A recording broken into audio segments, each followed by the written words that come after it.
आप देख रहे हैं इंडिया टाउन न्यूज, भारत की बात। नमस्कार, आप देख रहे हैं इंडिया टाउन न्यूज और मैं हूं आपके साथ कमर गौर। बात करते हैं युक्तिकरण की। आपको बता दें कि छत्तीसगढ़ में स्कूली शिक्षा व्यवस्था और आसान करने की दिशा में राज्य सरकार ने उठाया है एक बड़ा कदम, युक्तिकरण।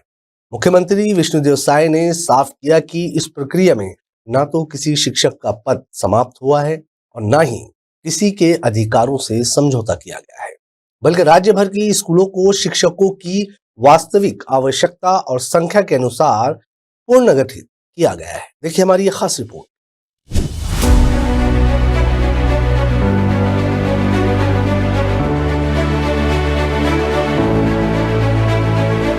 तो 5000 स्कूल एक शिक्षकीय हैं और कई स्कूल ऐसे हैं जहां पर बच्चों से ज़्यादा टीचर हैं। छत्तीसगढ़ की शिक्षा व्यवस्था को बेहतर बनाने के लिए राज्य सरकार ने जिस युक्तिकरण की प्रक्रिया को अपनाया है वो अब परिणाम देने लगी है। मुख्यमंत्री विष्णुदेव साय ने स्वयं सामने आकर स्पष्ट किया है कि ये कदम पूर्ण पारदर्शिता, संवेदनशीलता और नीति आधारित दृष्टिकोण के साथ उठाया गया है। राज्य में युक्तिकरण से पहले की स्थिति असंतुलन से भरी थी। 211 ऐसी शालाएं थी जिनमें छात्र शून्य थे, लेकिन फिर भी संचालन जारी था।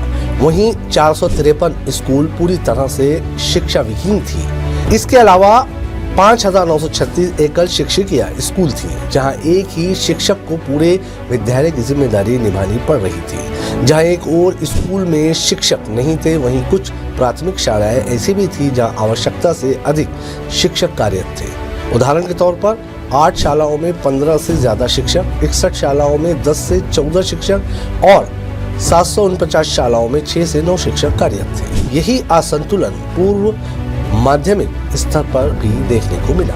इस प्रकार की विषमता ने न केवल संसाधनों के दुरुपयोग को बढ़ाया, बल्कि गुणवत्ता शिक्षा के मार्ग में भी बड़ी बाधा उत्पन्न की। कई स्थानों पर एक ही परिसर में प्राथमिक, पूर्व माध्यमिक, हाई स्कूल और हायर सेकेंडरी शालाएं अलग अलग प्रशासनिक नियंत्रण में संचालित थी, जिससे प्रबंधन में जटिलताएं और संसाधनों की बर्बादी हो रही थी। इसके साथ ही कई ग्रामीण और शहरी क्षेत्रों में पास स्थित स्कूलों की संख्या ने भी शिक्षा प्रशासन के सामने सवाल खड़ा कर दिया था। आपको बता दें कि युक्तिकरण की प्रक्रिया को 2 चरणों में बांटा गया। पहले चरण में स्कूलों का समायोजन किया गया। जिला स्तरीय समितियों द्वारा चिन्हित कर 10,538 स्कूलों को युक्तिकरण के तहत समायोजित किया गया।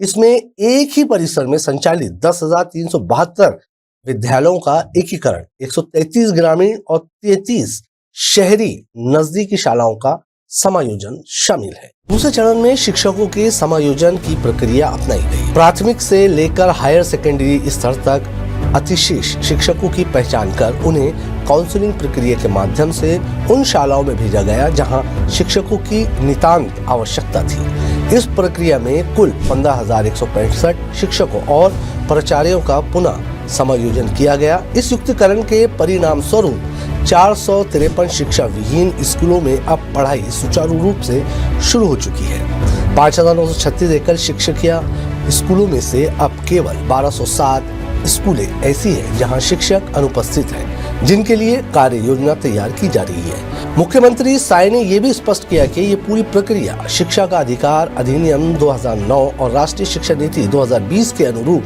संचालित की गई। देखिए, युक्तिकरण बच्चों के हित में है। आज पूरे प्रदेश में अनबैलेंस है।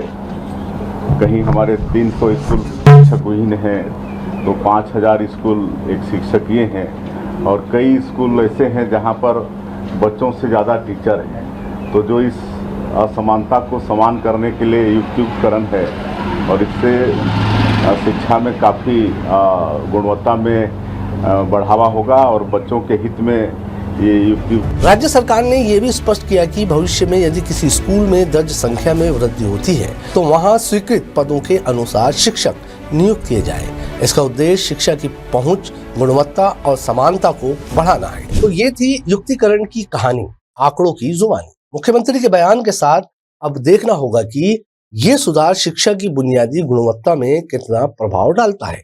लेकिन इतना तय है, अब शिक्षकों की उपलब्धता और स्कूलों का प्रबंधन पहले से कहीं ज्यादा संगठित और सशक्त हुआ है।